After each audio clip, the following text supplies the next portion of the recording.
రత్నపురి గ్రామంలో కోటీశ్వరరావు అనే ఒక ధనవంతుడుండేవాడు. అతనికి తన సంపదన్నా, తన విలాసవంతమైన జీవన శైలి అన్నా చాలా గర్వం. మురికి అంటే అతనికస్సలు పడదు. ముఖ్యంగా అందరూ నడిచే ఈ మట్టి అంటే అతనికి మహా అసహ్యం.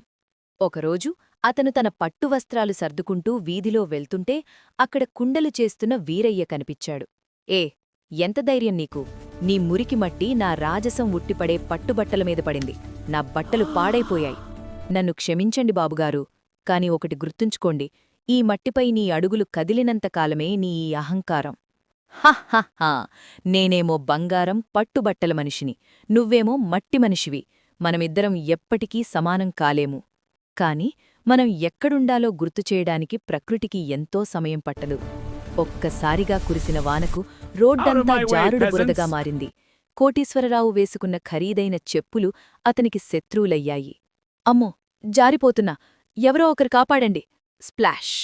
ఓహ్ లేదు, ఛీ ఛీ, నా మొహం, నా బట్టలు అన్నీ బురదైపోయాయి. ఎవరైనా ఉన్నారా? నాకు సాయం చేయండి! అతని ఎంత ప్రయత్నించినా ఆ బురద అతన్ని వదలకుండా హత్తుకుంది. అతనొక నిస్సహాయుడిలా మారిపోయాడు. అప్పుడు వీరయ్య వచ్చాడు. చెప్పుల్లేని అతని కాళ్ళు ఆ బురదలో కూడా గట్టిగా నిలబడగలిగాయి. నా చేయి పట్టుకోండి బాబుగారు. మట్టిని గౌరవించేవారికి అది ఎప్పుడూ స్నేహితుడిలాగే ఉంటుంది. ఆ క్షణంలో కోటీశ్వరరావుకి అర్థమైంది, ప్రకృతి ముందు తన పట్టువస్త్రాలు బంగారం దేనికీ పనికిరావని. నన్ను క్షమించు వీరయ్యా, నా అహంకారం ఒక నీడలాంటిది. మనమందరం నడిచేది ఈ మట్టిపైనే అని తెలుసుకున్నాను. వర్షం తగ్గిపోయింది. హరివిల్లు విరిసింది. అహంకారం వీడిన కోటీశ్వరరావు వీరయ్యతో కలిసి నడుస్తూ వెళ్లాడు. ఎప్పుడూ ఒదిగి ఉండండి, ఎందుకంటే మనం అందరం ఈ మట్టినుంచి వచ్చినవారమే.